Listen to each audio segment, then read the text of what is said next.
Assalamualaikum warahmatullahi wabarakatuh. Perkenalkan, nama saya Mas Yama dengan NIM 85704139. Di sini saya akan melakukan pengamatan sistem pencernaan makanan pada manusia menggunakan gambar. Langsung saja, organ-organ pencernaan manusia. Yang pertama ada mulut, selanjutnya ada kelenjar ludah, kerongkongan, hati, lambung, kantung empedu, pankreas, usus halus, usus besar, rektum, dan juga ada anus. Kemudian, adapun penjelasan lebih spesifik mengenai tugas dari masing-masing organ pencernaan manusia adalah yang mulut berfungsi sebagai pengunyah makanan secara mekanis dengan bantuan gigi, lidah membantu mengaduk makanan dan pengecap rasa. Proses pencernaan kimiawi dimulai di sini oleh enzim amilase dalam air liur yang memecah karbohidrat menjadi maltosa atau gula sederhana.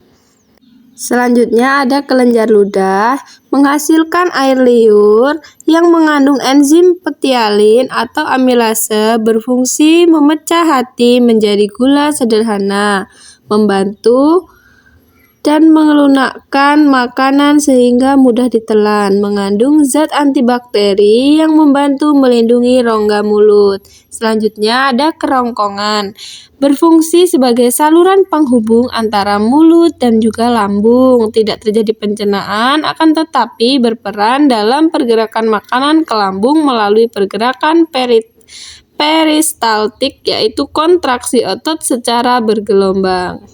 Selanjutnya yang keempat ada hati, berfungsi sebagai penghasil empedu, cairan berwarna hijau kekuningan yang berfungsi mengemulsikan lemak, memecah lemak besar menjadi butiran kecil, menyimpan glikogen sebagai cadangan energi, menyaring zat beracun dan racun dari darah, serta membantu metabolisme protein dan lemak. Selanjutnya yang kelima ada lambung.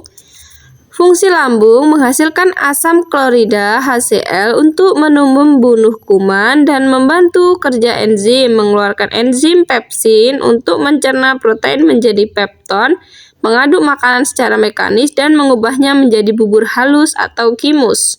Selanjutnya yang keenam ada kantung empedu, berfungsi sebagai penyimpan empedu yang dihasilkan oleh hati. Saat makanan berlemak masuk ke usus halus, kantung empedu akan mengeluarkan empedu ke usus untuk membantu proses pencernaan lemak.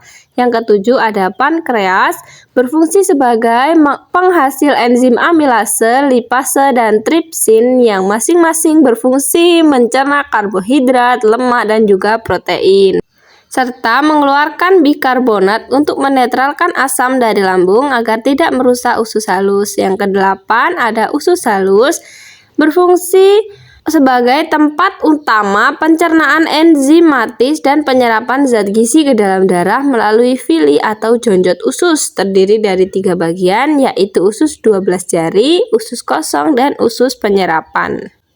9 ada usus besar, yaitu berfungsi menyerap air, garam mineral, dan vitamin K yang dihasilkan oleh bakteri usus, mengubah sisa makanan menjadi feses atau kotoran padat yang mengandung bakteri baik seperti E. coli yang membantu pembentukan vitamin K. 10 ada rektum, berfungsi sebagai penyimpan feses sementara sebelum dikeluarkan dari tubuh, memberi sinyal ke otak untuk membuang air besar saat penuh. Kemudian yang terakhir, nomor 11 ada anus, bagian akhir dari saluran pencernaan, berfungsi untuk mengeluarkan feses dari tubuh dengan bantuan otot sphinkter anus yang mengatur buka tutup saluran keluarnya feses atau kotoran padat. Itu tadi macam-macam organ-organ pencernaan manusia beserta fungsinya. Kemudian selanjutnya kesimpulan dari praktikum pengamatan pencernaan makanan. Pencernaan makanan pada manusia terjadi melalui kerja terkoordinasi antara organ-organ pencernaan dan enzim. Makanan yang masuk dari mulut dikunyah dan diubah menjadi bentuk yang lebih halus, kemudian dilanjutkan ke lambung dan usus untuk dicerna secara kimiawi menjadi zat yang lebih sederhana. Zat gizi yang telah dipecah akan diserap usus halus dan digunakan tubuh untuk energi, pertumbuhan, serta perbaikan sel. Sisa makanan yang tidak diserap akan diteruskan ke usus besar dan dikeluarkan melalui anus. Dengan demikian, proses pencernaan sangat penting untuk memastikan tubuh memperoleh nutrisi yang dibutuhkan secara optimal. Demikian pengamatan yang dapat saya lakukan. Kurang lebihnya saya mohon maaf. Saya akhiri. Wassalamualaikum warahmatullahi wabarakatuh.